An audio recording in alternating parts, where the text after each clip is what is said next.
better to start on the higher time frames. The moment you begin, always remember that the fewer zones you have, the more valid they are. And that's because we always look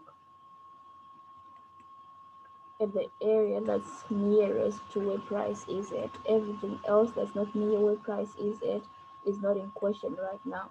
Because if you have your support and resistance on the monthly time frame clearly marked, and if they are not broken, that means price isn't going anywhere new, that you need to highlight everything on the monthly time frame. Only when price is attempting to break,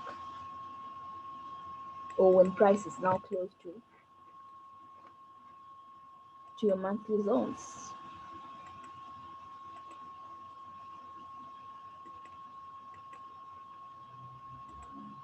So the monthly zones are best to mark at the beginning of the month. If it's not the beginning of the month, and since you would have already marked them during the beginning of the month,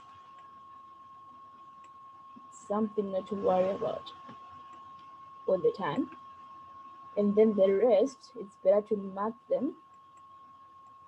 For example, the weekly one, the weekly zones. It's better to look at your weekly chart at the beginning of the week so that you know where price is at and why it's doing what it's doing and what to expect. Also, always remember not to place too many zones, only the ones that you think you're going to need for that week.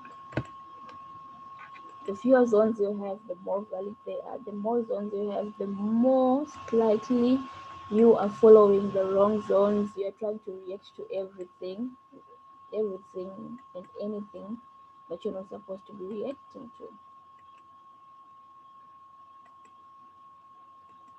It's pretty simple, guys. It's pretty simple. Take it easy, and you know what you're looking for. Always make sure that your zones, especially if you're using lines, are not cutting through too many candles. When I say too many candles, and unnecessary candles. Always, it's unnecessary. Put your lines on the wicks.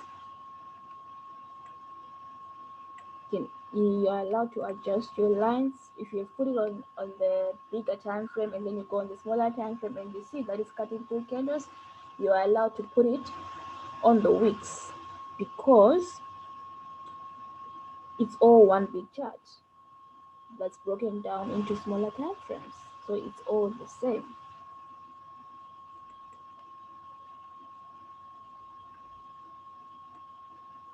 I normally trade the 1 hour time frame. As you can see, this is now my 1 hour time frame. So what I would do now is I'll check where price is, and prices are around this area. So if I'm seeing a bearish pound USD, then I'm expecting price to break this support. If I'm expecting a bullish pound USD, then I would expect price to come all this way up.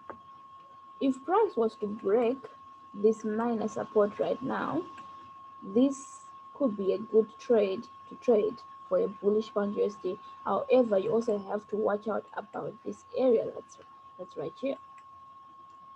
This is a very bad range, so price could come all the way up here, and then price could find some drama right here around this area and not even continue going up, or price could just come around here and then reject. So it's very important to know where you would like to expect your trade, or where you would want to trade your important zones. So I'll just do this right here.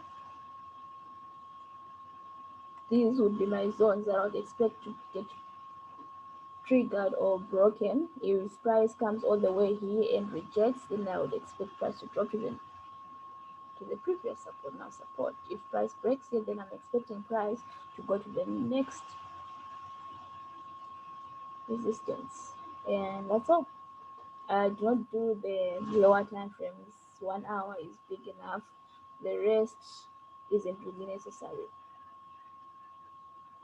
It's all framed in. Because now if you're going to be putting your lines on the 30-minute time frames, the 15-minute time frame, the 5-minute time frame, then it all becomes too much. So it's better to end on the 1 hour time frame, because the rest is just minor, will be minor zones, and they can easily get broken or rejected.